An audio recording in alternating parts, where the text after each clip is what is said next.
In this video, we'll talk about how counterparties with different borrowing costs get into a swap agreement. Before that, first we have to understand something known as a law of absolute advantage and comparative advantage. First, let us look at the law of absolute advantage. Now, law of absolute advantage says is basically is an economic concept which helps understanding how countries should trade with each other and for an efficient economy, right? So, law of absolute advantage focuses on producing a country which is producing something which is which it is good at and can make for cheap, which is very good at, and importing the other things which it is inefficient in. For example, if a company A, which is an emerging market, and as a company B, which is a sort of a developed market, and company A is good in producing such as sugar, right? It can produce lots and lots of sugar in for cheap. So as per this absolute advantage, A has an absolute advantage in producing sugar. So what it can do in order to make markets efficient, it can export sugar to B and import the other items that are necessary from B, in which B has an absolute advantage, right? So it helps in making markets more efficient. It helps in trading and import and export of markets. So this idea was further developed, further known as comparative advantage. Now, comparative advantage takes into consideration the opportunity cost that is foregone to make an additional extra unit of something. Let's take an example to understand this more. Suppose there are two companies, company A and company B. Now they both make computers and television sets.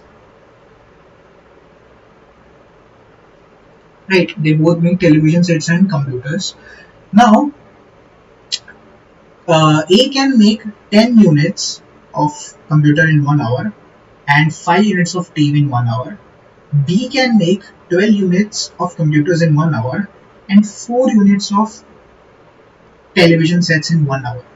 Now, if A were to make one more unit of computer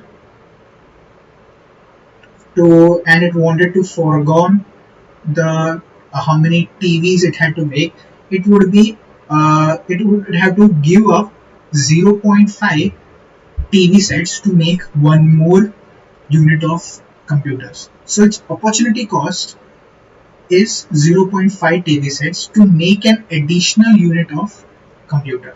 To make an additional unit of one computer, it has to give away 0.5 TV sets. Similarly, for B, to make one more additional unit of computers, it has to foregone 0.33 TV sets. So we can see that the opportunity cost is low for B, right? So as you can see, since B has a low opportunity cost in computers, it means it has a comparative advantage in making computers. Similarly, for A, since it has a high opportunity cost in computers, it has a high comparative advantage in making the television sets. So what will happen is B will make computers, A will make TV sets, and then they will exchange import or export accordingly, in which they are more efficient, right? So using this logic, we are going to use this logic to understand how swap markets work, how companies in different floating rates and compared with different borrowing rates get into a swap contract to make money, right? So suppose uh, we have two companies, right? We have two companies. So there is company AAA, and we have two companies. Other company's name is Triple B, right? So company A is a good financial institutions. It has good credit rating, as you can see. It has Triple B, and it has issued bonds, right? It may have issued bonds, or it have taken a loan from any lender at a fixed rate, and it can borrow at 3.5% in a fixed rate, or it can borrow at a floating rate of LIBOR minus 0.2. Many people think that LIBOR, because LIBOR is a floating rate, it changes as well. LIBOR is actually now it's overtaken by something known as the SOFR, standard overnight rate. LIBOR was used earlier a lot in OTC markets as a floating rate. So many people think that it's most of the time it's LIBOR plus something. You can also have LIBOR minus 0.2, or we can say this is 20 basis points, 0.2%. And we have a different company known as a company Triple B. Triple B uh, has can since it's a Triple B, obviously it's not a top rated company. It can borrow in as a fixed rate for 4.5%, and if it wants to borrow in a floating rate, it can borrow LIBOR plus 0.4% or LIBOR plus a spread of 40 basis points. Now you might be wondering, obviously company A has a advantage in both the markets, right? It has advantage in fixed rate, it has floating rates. Why the hell would AAA would even want to swap anything with Triple B? Since obviously Triple B has higher interest rates. But if you look closely, now if you want to take the difference here, it's 1%. And if we take the difference here, that is zero point 0.4 minus zero point 0.2, that is 0.6%. If you see, company Triple B has an absolute advantage here in floating. Company B has an absolute advantage, right? So what happens is when company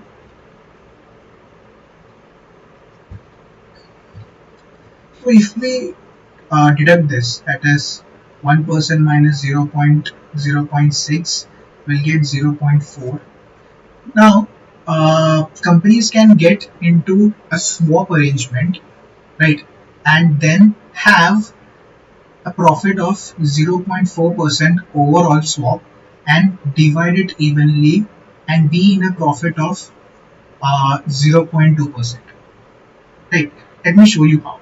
So, more or less, whatever they choose, uh, they will be in a profit of 0.2%, and they have to choose a rate in which they have a comparative advantage. Right? So, for example,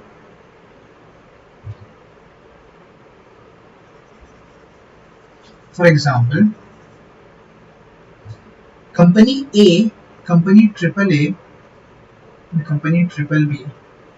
Company triple A will effectively is going to pay floating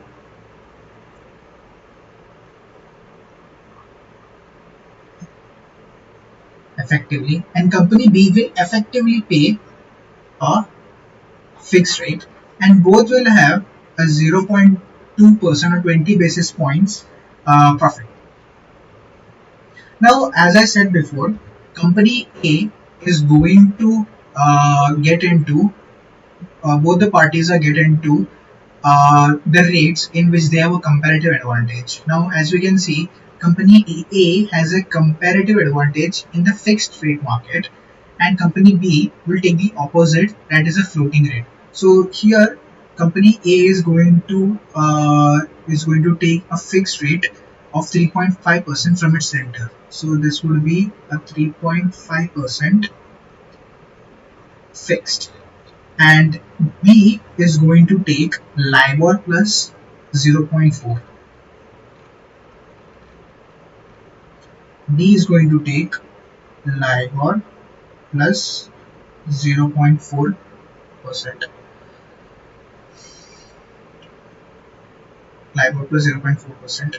Now, in our first step, we have seen that when we changed this 1 minus 0.6, we saw that it was 0.4, and this would be divided evenly after dividing between the two parties, because it is evenly divided for the sake of the calculation. Obviously, they can have an arrangement where they will be divided in whatever ratio they want. For the sake of the calculation, both the parties would be in a profit of 0.2% after netting. That's we want to get it. So I know 1 minus 0.6, that is 0.4 divided by 2, 0.2. Both the parties would be in a profit of 20 basis points. Now, how it works is they will enter into a swap agreement where A is going to pay LIBOR. As I said before, effectively A is going to pay floating, and effectively B is going to pay fixed. Now here we can work on one leg. What we'll do is we will work on one leg, and the other leg is going to take care of itself. Fine. So I have written the floating rate in white and the fixed rate in blue. Okay. So again, let me just reiterate. We have A would be borrowing uh, a rate in which it has a comparative advantage, that is 3.5%, that is fixed, and B is going to borrow at a floating rate, that is LIBOR plus 4 basis points, and they are going to swap the transaction, and A will be paying the floating leg and B would be paying a fixed leg effectively. Now, we have already discussed in step number 1 that both the parties have to be better off by 2%. Right? Both the parties have been better off by 2%. Now, since A is paying floating effectively, we already know that if A were to get into a floating rate in the open market, it is LIBOR minus 2, right? So if it were to be better off by another 0.2%, it should be LIBOR minus 0.4%. Add another 0.2, so lower rate, right? So understand this. Again, I will reiterate. Since both the parties have to be better off with 2%, or they should be in a positive side of 2% or 20 basis points. Since A is effectively going to pay a floating rate, uh, it should be 20 basis points more than what it is getting in the open market.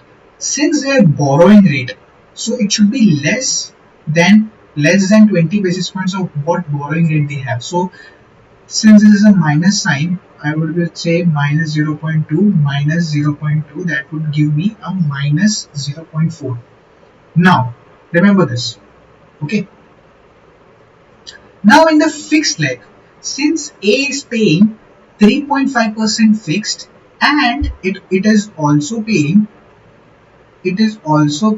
LIBOR to triple B, uh, in order to make a 0.2 profit, uh, it should get its minus 4 in the fixed leg, right? It should earn more than 3.5% in the fixed leg to pay the LIBOR, and also the and also uh, and also keep B better off by 2%. So effectively we will add 0.4 into 3.5 and it was going to be 3.9%. So A would be receiving 3.9% in its fixed leg, right? And from this 3.9%, it is going to pay its lender 3.5%, and then it will have 0.4% of excess. Out of this 0.4%, it is going to pay LIBOR, and it is going to be in the positive side, and it would be better off by 0.2%. Right. So this is how it will work out for A. Now this is sum is over here. For the sake of the calculation, we can look what will happen to B. So as you can see, what have been done. What we have done here is that A was able to get a floating rate less than LIBOR minus 0.2, and it effectively got a floating rate of LIBOR minus 0.4, and it was better off by 20 basis points. Now talking about B, floating I'm denoting by white. Okay, so B is paying LIBOR plus 4%, and we also know that even B should also be better off by 0.2%, as there is no use, right? Even B should be better off by 0.2%. Since LIBOR, since B is paying a fixed leg of 3.9%, and B is only getting, okay. So you have to understand one more thing. The LIBOR that A is providing as a floating rate, that is not LIBOR plus 4, right? That is this rate. So B has to pay this extra of 0.4 from its own pocket, right? B has to pay this extra of 0.4 from its own pocket, and it also has to pay 3.9. So if we add 3.9 plus 0.4, we will get 3.9 plus 0.4, we will get 4.3%, which is nothing but 20 less than what it would have got if it were to take a fixed rate, right? So if it were to not get into a swap agreement and borrow at 4.5%, and currently we can see after netting off, it is effectively paying a fixed rate of 4.3%. That is a difference of 0.2, which is nothing but this, right? So effectively, so B is effectively paying a fixed rate. Now we have already mentioned here B was going to pay a fixed rate effectively, and A is going to pay floating. So as you can see, this is how the swap agreement would look like, right? Now in my previous video, uh, I have mentioned how investment banks acts as swap dealers. What happens is, this is how in OTC bilateral agreement would look like, right? More or less, if we were to include a swap dealer, what a swap dealer, I'm denoting an SD, this is AAA, and this is triple B. A swap dealer would act as a buyer to the seller and a seller to the buyer. Now, I know A is paying fixed, and it wants to change its fixed to floating. So it will pay, and it will receive another leg from swap dealer, and a swap dealer will take, and B is paying floating. like LIBOR plus spread. And again, a swap dealer would have a fixed leg and a floating leg with B. What it will do is it will connect these two people. It will connect A and B and charge a spread. And it is obviously it will get more complicated if we. I mean, it will charge a small spread. For example, here we have 3.9, so it will charge some small spread. But this is how investment banks act as a market makers in swaps, right? So try to understand this question that we had solved, and yeah,